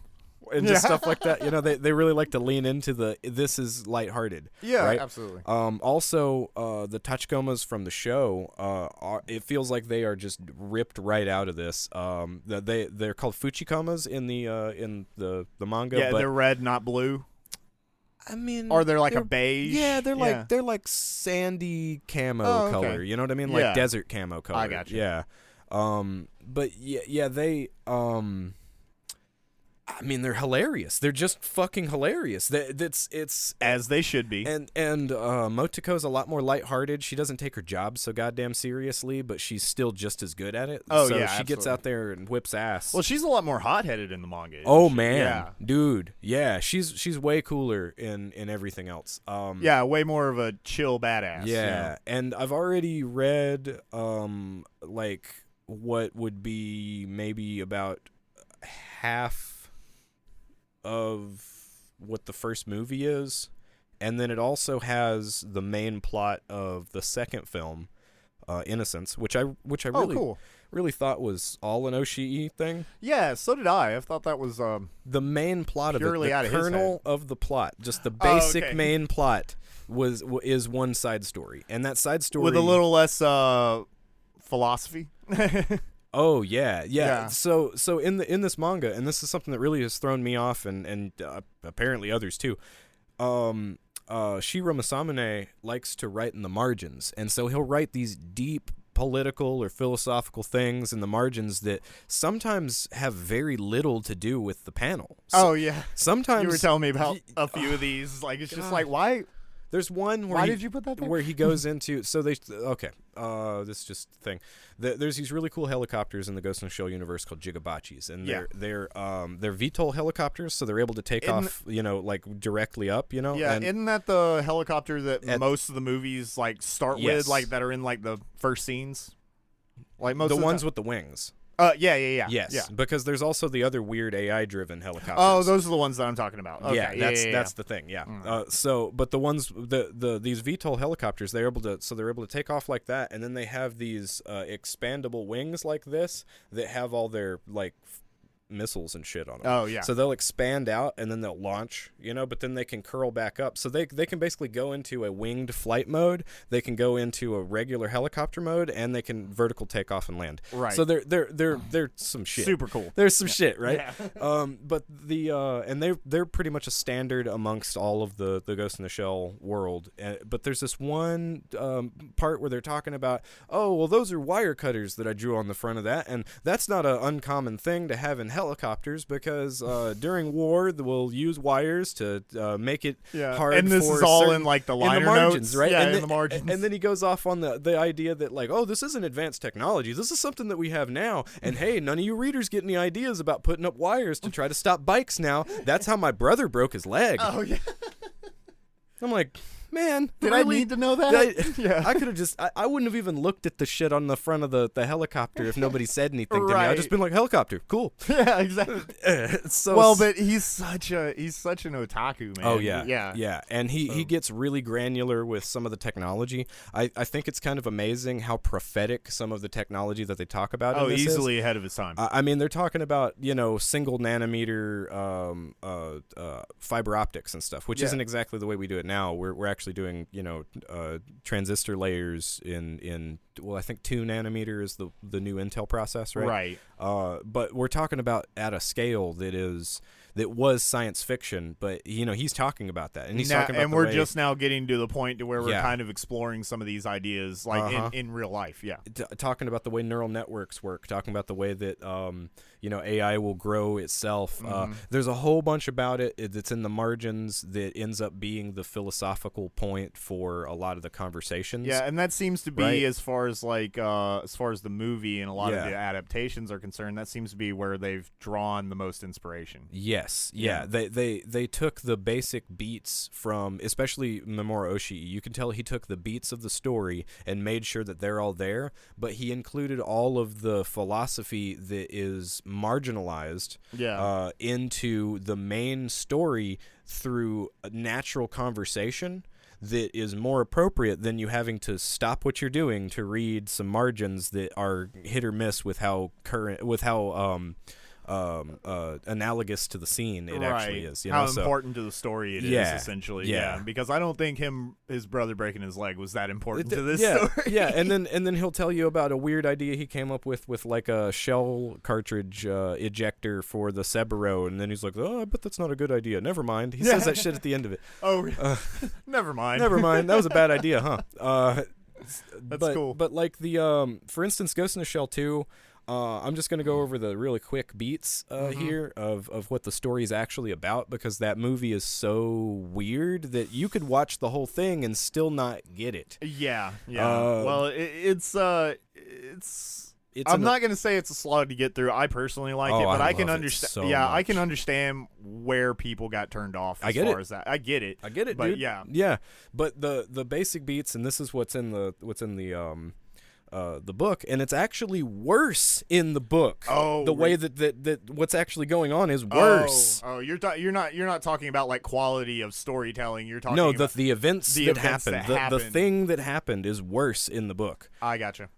But because the basic understanding is that there is a company that makes gynoids in the film, and in the book they're pretty much the same thing, except these they don't go into the whole like their sex dolls thing. They just kind of go into they are for private collectors. That's all they put it as, because this one guy's more using them as like bodyguards. I gotcha. You know, and this is like if you guys have ever seen Ghost in the Shell Innocence, you're talking about the the geisha robots geisha at the beginning. gynoid scenes. It's also in the remake, the film, the live action film, the beginning when the geishas freak out, right? But they never go into the why in the film. They go into it in Innocence, and then they go into it in this. So the idea is that there's a company to make the most realistic android partners. They steal little girls, and then they drug them, and then put them through a training facility, and then copy their ghosts. So they copy their spirit, right? So that these artificial beings have a real, so ghost basically in them. they're evil fucking They're bastards. fucking evil bastards, yes. And in this, it's just a comment that they make. Oh, and it's just as like a matter little of fact, throwaway thing? Yeah, and as a matter of fact, the way that they do it in this, there's two girls that haven't gone through the whole process, and they're the ones that it's kind of like the movie, where they've sent out a barrier blocker bug or whatever that goes out and fucks with these gynoids and makes them attack their owners, right? Right. So they've caused like 3 deaths and like 15 injuries or something like that, because they wanted people to find out that they're there, right? Incredibly deserved deaths, I'm sure. Yeah, well, Bato doesn't feel that way. Oh, well, of course he doesn't. Like, he comes to rescue these 2 girls that aren't all the way processed yet, and they're immediately like, oh my god, I can't believe you're here. They said that the cops would come help us. We don't know what to do. And he goes, are you the 2 that caused these incidents? And he gives them a talking to right there. He's like, do you realize that you've killed this many people, and we understand there's a problem here, but did you think about other people's lives as well? Yeah. So there's this weird like thing that happens, and then they go over the whole like how bad it is, and pull all the junk out of the girl that's been copied, and she's completely brain wiped and everything, In the film, they really make you marinate on just how like this is a fucked up situation, all that stuff. On this one, Aramaki basically was like, "Yep, the girls were stolen and drugged, and yep, another good crime solved. Good work. Pat on the backs. Job. Next story. Yep, pat on the backs, and we're all done, and that's it. So I like how much more lighthearted it is. Yeah. But I prefer the dark tone of the Oshii works. And of the standalone complex, like the way they've adapted it. Yeah, I do prefer those to the way this is written, and I will say, I mean, it's really cool the way this franchise and this IP has evolved over the years, because it has been one of those rare occurrences where the mangaka himself, he was just like, yeah, I don't care if you adapt it, change it, make it your own. Make it your own. And Oshii definitely Oh, did. absolutely, because Oshii was going to do that regardless. Yeah. Because that's just who he is. Mm-hmm. But even going to Standalone Complex, even though they kind of pulled in a few more elements from the manga and They took really a do. lot of influence from the Oshii films, it itself is its own thing. Same thing with Arise. It is itself its own thing. And the film. They yeah. are all their own little groups And of what I Ghost feel in the like Shell is. Yeah, exactly. I feel like it's so if you're looking for some kind of like canon timeline by trying to watch all of it, you're just not going to get that, because it doesn't work that way. It doesn't work that way. Yeah. Every piece of it is its own thing, and I think that's really interesting.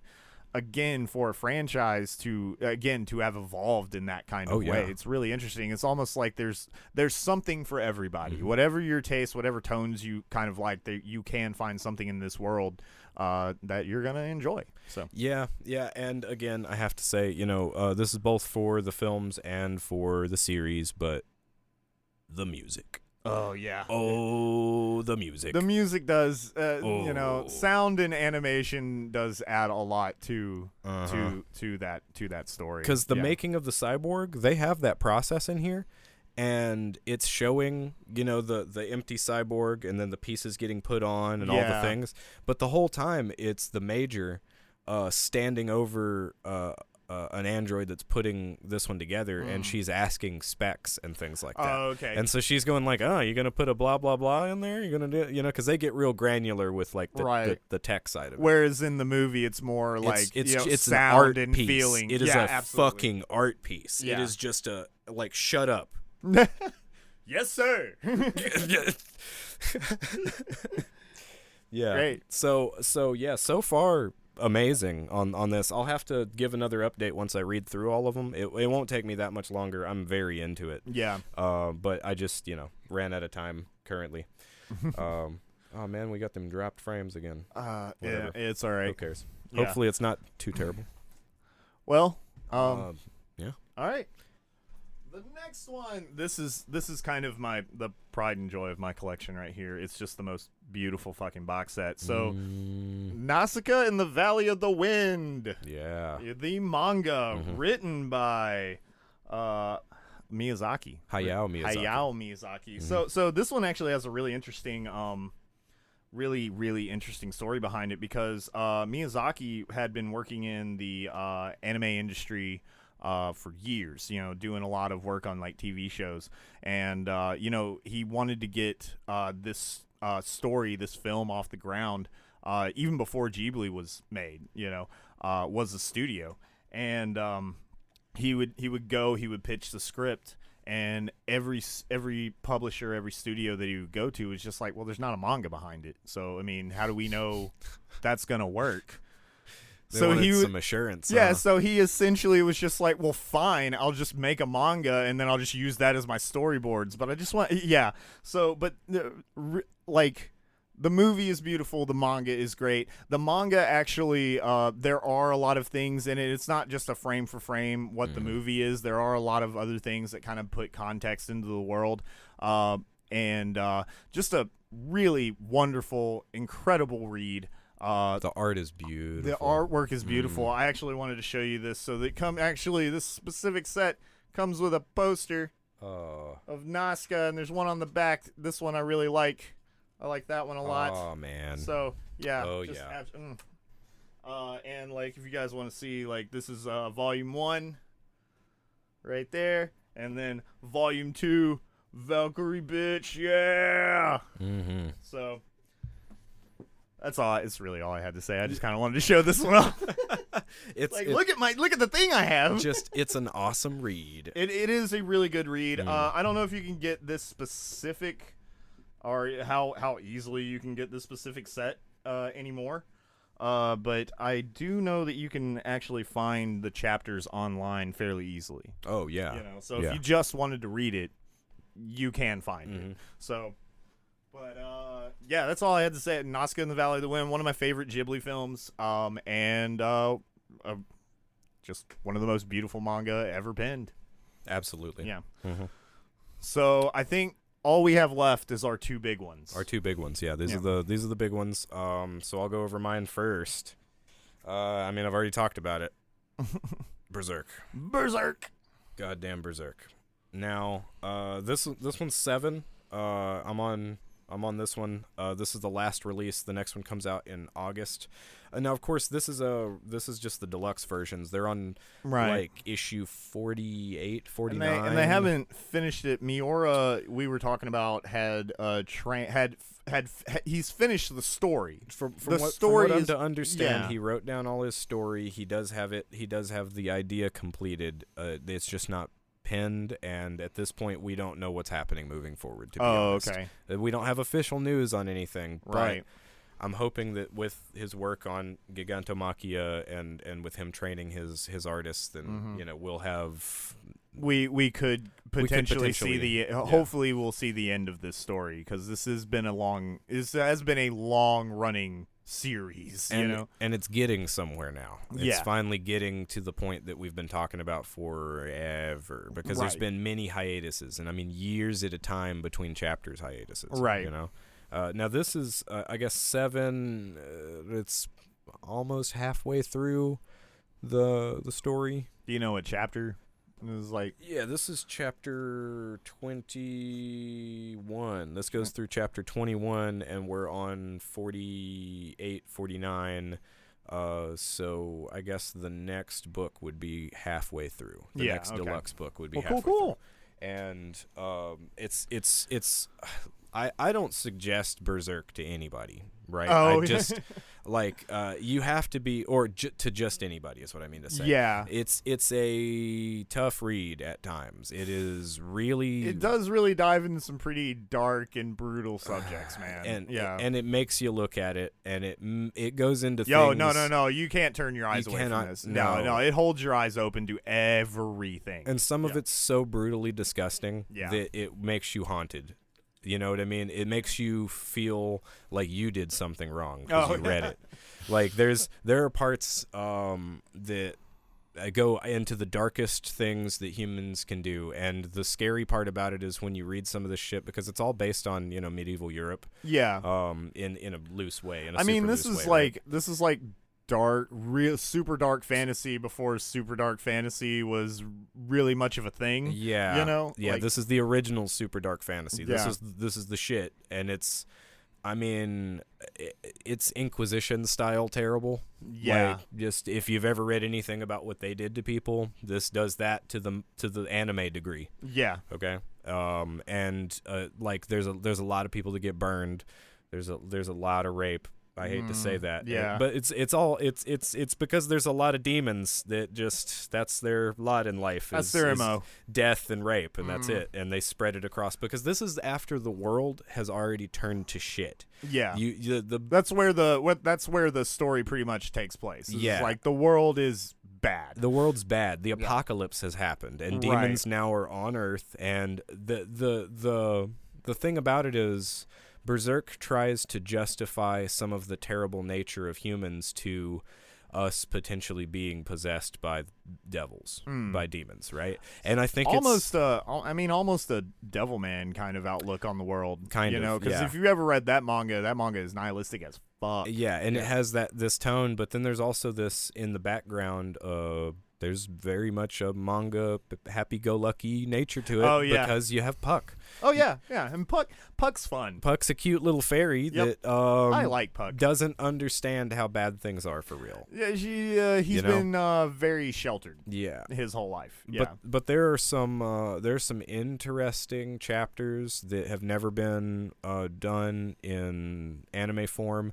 The Golden Age arc is a trilogy that came out. That's probably been the most adapted. The Golden Age arc, the original OVA series, whatever you want to call it. 97, 98 Yeah, or whatever. 97. That one pretty much covers the whole Golden Age arc. And they do a little bit better of job of portraying more of the skirmishes that the Band of the Hawk went in. That's definitely the one that I'm the most familiar with. Yeah. And I really like the new one, though. I really like the modern adaptation of Egg of the King. It definitely looks trilogy. Yeah, it looks really good. But they don't show any of Guts when he was a kid. They don't show any of the him growing right. up. There isn't a lot Yeah. of build up to that. They kind of just you are Guts. Because the problem here, and this is the toughest part about the story.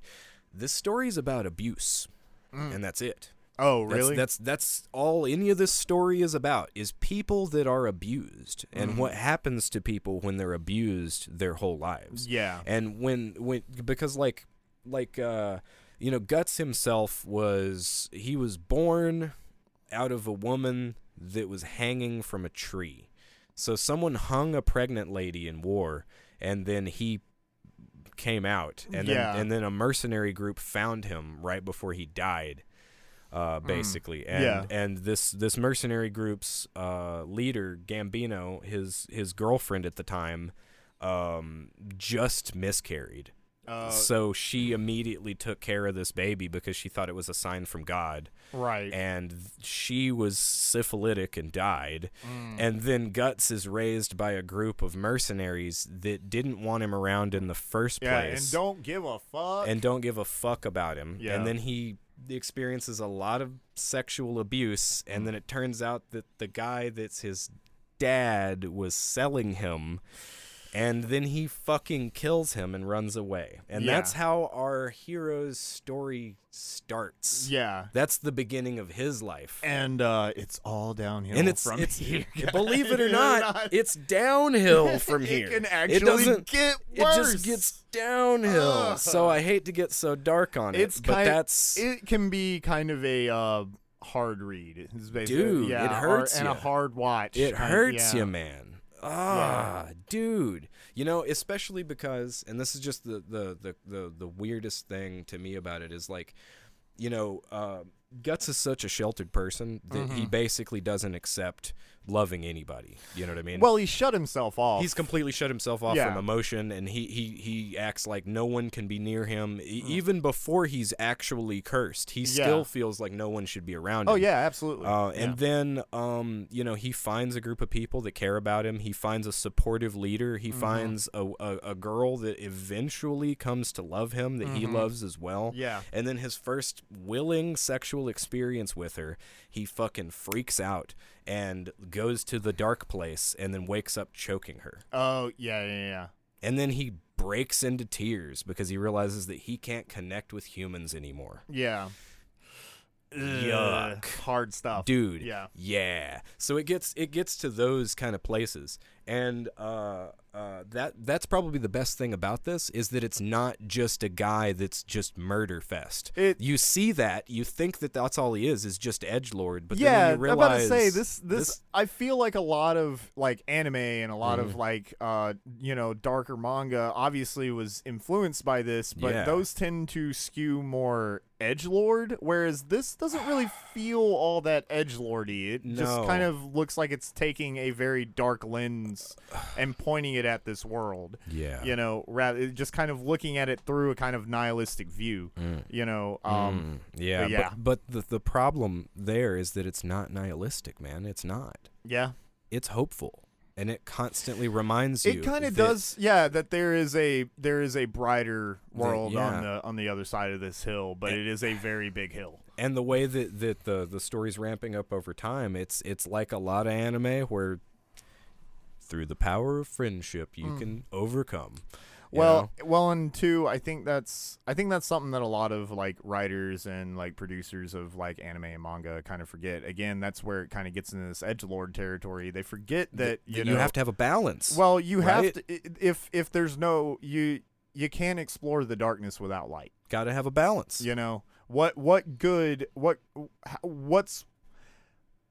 How's it going to be worth saving this terrible world if you don't put at least a little bit of hope into it? So they have to remind you of the humanity, and when they do remind you of the humanity, it makes the dark stuff even worse. Because then you're like, oh, it's not just somebody that had that happen to him. It's like that person I cared about. It's that person that cared about other people. It hits a lot harder. It's not just blood balloons everywhere. It's like, oh no, that was an actual person. That was a person. And there was a thing. You know what I mean? Even more so than the way Game of Thrones did it. Which, I mean, the show, there Yeah. are quite a few times where you're watching Game of Thrones where you're like, but I liked her. Yeah. Oh, why'd you have to get rid of her? Why'd you have to get rid of him? Why did he have to die? Come on, he was cool. Yeah, but I feel like in later seasons it was just like, oh, okay, that guy died. Who gives a fuck? Yeah, but the beginning, The beginning, of it was solid. Mm-hmm. The beginning has a very similar tone. If you're a fan of Game of Thrones, I mean, go watch some Berserk. Go check it out. Yeah, give it a shot. And I seriously mean that. Watch it first. Don't read it first. Like if you're not sure, watch the Egg of the King trilogy. Yeah, start with see the if Egg you of the can King deal with it. trilogy. Kind of stay away from the what was it, 2016, 2017 animated series. We watched 2 episodes. Or watch of it. the OVA if you're into 90s anime. Definitely that's watch good. the OVA definitely is good. It has it kind of just ends. In case you didn't know that. It just drops you on your ass. Yeah, the worst thing happens, and then it's like, I don't know, I guess the budget ran out and they couldn't make more episodes. Man.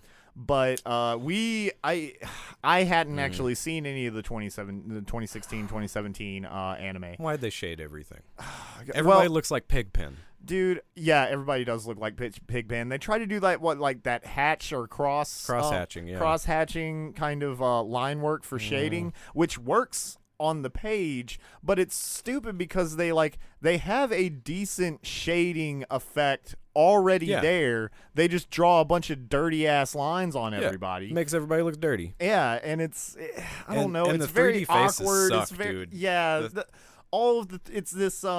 it's this weird hybrid between the CG animation. I would say like if you've ever seen any of the fucking Netflix anime, that use this shit where they try to make it look like cell animation, but they're obviously using digital technology. So like all of the moves are really fucking jerky, and the characters don't look quite right. All the faces are a little they're either really squished in or they're really spread out. Like Guts' face looks real jank. It's awkward the whole time. Unless, well, and that's the thing with this series as well, is there are moments of actual good cell animation, but they don't blend together, and like the editing is just it's so choppy. The editing's so choppy. They'll jump from one place to another, and that fucking camera won't calm the shit down. The camera is always moving. Lock your fucking camera down, goddammit. I don't know, man. They that made shit some gave bad me a choices. fucking headache. That was bad choices. It's one of those things where it's just like there's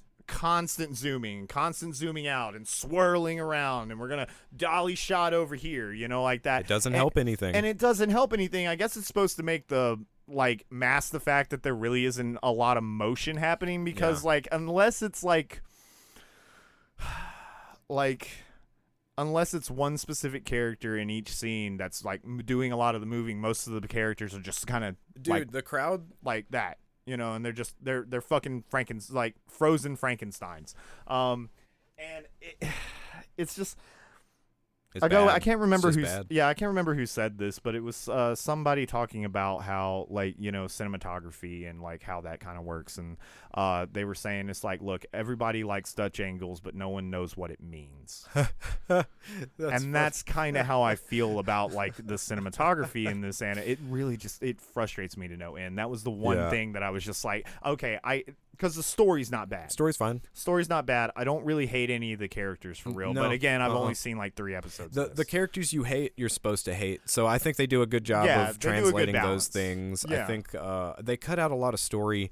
There's just stuff though that you just shouldn't show in animation, and Berserk happens to have a lot of that. So that's part of the problem too. Is even in animation, it's distasteful. Is right? It falters the line of pornography or smut in that certain where you're going well, I mean, it is a cartoon, but it still makes it awkward. Icky. Yeah. Because they still can only have something past a certain rating when it comes to animation, right? Or it just doesn't sell. It doesn't air. It doesn't. Yeah, so they have and it'll to turn a lot of people off and stuff like that. Yeah, and the demons run amok. I'm just saying that they do demon things. They do a lot of demon things. So yeah, it's I don't know, man. I like certain parts about it. I wish I could have shown you the stuff with the Berserker armor, because that stuff's actually pretty cool. Oh, okay. But it gets me when you see things like Spider-Man Into the Spider-Verse, which does an amazing job of giving it a low frame count animation on 3D animation. Yeah, but that's not trying to look like, that's not really trying to ape anything from like 2D animation. It still very much is a 3D animated film. The way they style those characters, but it's still low frame rate. You know it what is I'm still talking low. about? Yeah, it's still low frame rate, and it works because they thought about it. They didn't just apply a shitty thing and mechanically move everybody. Right. They thought about what animations look good when Peter Parker makes certain, and why low frame rate gives it a certain edge, and they thought about that rather than it just being we'll do this. We'll just do this. Yeah, it'll save us money. Because if you look at what's going on with, like we were talking about last week with, anime fighters, Guilty Gear Strive and Dragon Ball Fighters, they both look amazing, and that's real-time rendering that has the low frame rate. Because I mean, they're animating on 12 or 24. Right. I think it's 12, man. 12, really? Yeah, and shooting on twos, and it looks fucking great. Yeah. They captured the look of Dragon Ball unquestionably. Absolutely. And if they could use that same kind of thing to make anime, that would be solid. I wonder, I'm not 100% sure how all that works. Unreal Engine. That's all it is. Yeah, but could you use Unreal Engine to make a series? I wonder how expensive that would fucking be. Dude. To license that product for an entire fucking That's show. what they use for Mandalorian. Oh, okay. That is all of the backgrounds in Mandalorian. Yeah, but anime studios aren't Disney. Dude, Unreal Engine's free. Well, yeah, but if you use it in a product, you have to license it. I think it's like 5%, 15% yeah. of your sales. You don't have to pay an initial money. You pay a dividend of what you've made. I gotcha. So yeah, why don't you guys start using Unreal Engine? That's what I'm saying. Oh man, I got a dry spot. Yeah, we're in a dry spot. I'm in a dry spot. Well, did you have anything else to say about you big boy? No, I don't. Yeah. Let's get yours, and then we're coming up on 2 hours. So. Yeah. We're probably ended after this, guys. So my big, this is hands down, this is my favorite manga of all time. Like, I know I said, ooh, cutie honey. That's just my favorite manga to read. This is actually, like, this is a little bit bigger than Ghost in the Shell for me. This is a little bit bigger than, like, a lot of other stuff. Like, yeah. And it is Alita Battle Angel. I love this story. I enjoy the not only the manga, I love the OVA. I love the live action movie. I think they did a really good job with that. But the manga itself is definitely the if you want to get into this, if you've seen the live action movie or potentially the OVA and you liked that, definitely read this manga. It's I think it was called in its original Japanese. I think it was originally called Gundam. Oh, really? And, I didn't know that. Yeah. And Alita is not her name in the manga. Her name is Gally. So I don't know where Alita came from. I think that was just like a American translation or American just renaming in general. Right, because that was like a big deal back when this was getting published and translated and stuff like that. That was something that they did a lot more of that they don't really do.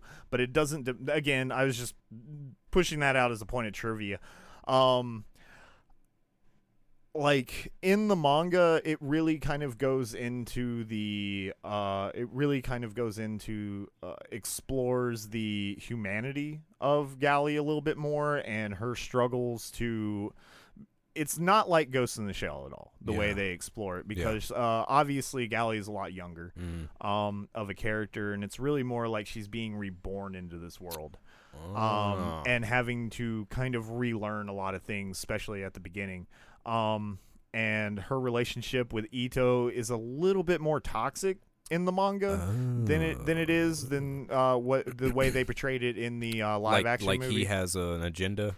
Not really even that he has an agenda. It's really more like he's obviously coping with The death of his daughter. with something. Is that still the thing? I don't even know if he had a daughter. I Oh. don't remember if he had it, but he's definitely coping with something, some kind of Some deep- trauma some that kind he's- of yeah. deep loss, and he's kind of putting a lot of this on Gally herself. Oh, that and sucks. she doesn't Yeah. like, especially at first, she doesn't. Obviously, she doesn't realize it, but once she does, that becomes a huge point of tension throughout the rest of the story. Yeah. Yeah. That's why she goes off to Murder Ball, our Motorball in the manga. Murder ball. Murder Ball. That's why she becomes a Motorball person. She eventually runs away from Ido, and he's like sitting there trying to track her down, and obviously, he sees her on, in the arena. So which one came out first, this or the American film Rollerball? Maybe this. Maybe. I'm gonna give it to this You because I give it like to this this? better. And that's another thing I'd like to say. I really love the first few chapters of this. So the way that the live action movie plays out, it essentially adapts the first few chapters of the manga plus the Murder Ball arc. Yeah. Which I mean, and kind of smashes them together.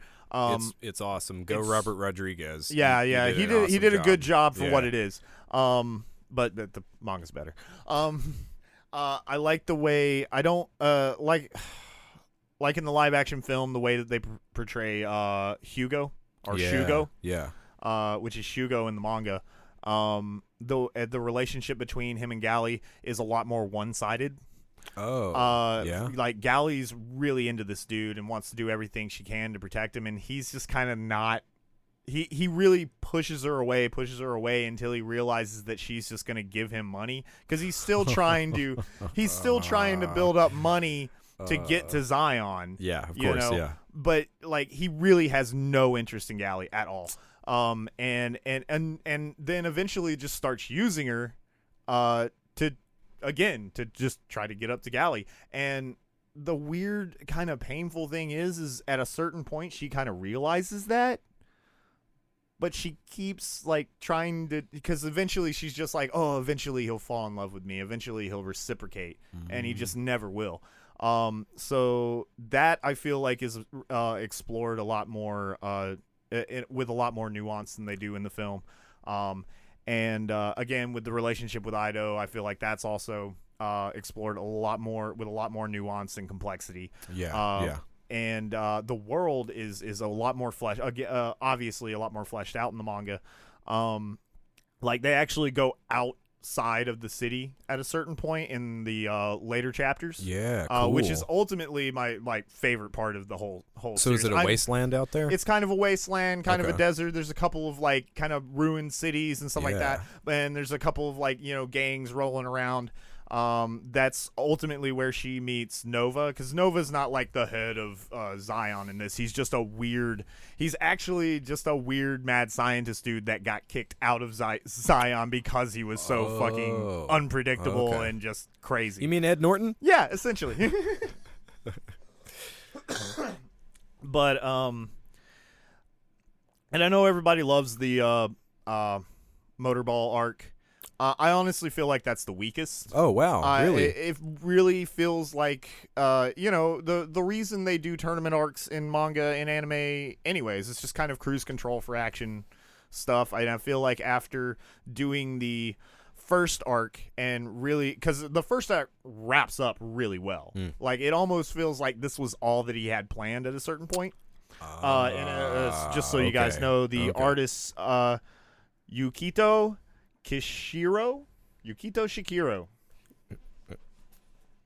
But it feels like at a certain point that was all he really had planned, and obviously this took off. Obviously this was a success, so it was just like, oh shit, I gotta do more of this tournament arc. Like, so and there are some cool things in it. I can understand why people like it so much, but I personally I like the stuff before it and I like the stuff after it. Again, it just feels like just kind of padded, a little too padded for me personally. But overall, like the whole thing, this is from a deluxe collection that I have. So you have all of them? I have all of them. Nice. Plus, and there's some. It actually has a separate book. I think there's 5 volumes in the set, and a smaller, thinner book that's just side stories that take place in that world. Yeah, that don't that's necessarily. awesome. Yeah, that don't necessarily follow Galley. Hey, that's pretty awesome. Yeah. But anyways, again, like, I don't know how available that specific set is anymore. I'm pretty sure you can find the individual copies relatively easily and for not that much. But I also know that it is pretty easy to find online if you just want to read through it. Yeah. And I would definitely manga's suggest pretty easy to find if you're just trying to read through it. Yeah. And digital copies of manga is usually about half price to what the physical copy is. A lot of the time, I don't really suggest getting digital manga though, because I like books. Yeah, we both like books. I like having things that I can hold. I like physical copies. I haven't quite made the transition to full digital yet. I agree. What is this? Alabamians pronouncing Japanese names is also one of our favorite things. It is. So, yeah. I enjoy it. just barrel through it, man. We're sorry. We'll get better. We'll fix it. So yeah, I think that's about it for this one, huh? Yeah, absolutely. Thank you guys for being with us. I hope we gave you. We have people in the chat. That's so awesome. Thank you for everybody that showed up this time. Absolutely. Thank you for watching. Thank you for chatting with us. Share this with whoever you think might enjoy this show. Help us grow our audience and stuff. This is the end of anime, so after this we'll be doing other things for a while. Sad. It's so sad. So sad. But wait, this is our show, so we can do whatever we want. So yes, we will still have anime content every once in a while. It just won't be a whole month. That's right. So. We'll probably have episodes dedicated to specific groups and things like that. I really would like to do a deeper Ghost in the Shell episode. When that Sailor Moon movie comes out, I'm definitely talking about that those. shit. We'll talk about those. Yeah. But thank you guys, and we'll join you on the next one. Yeah, see you guys next time. Goodbye. Bye.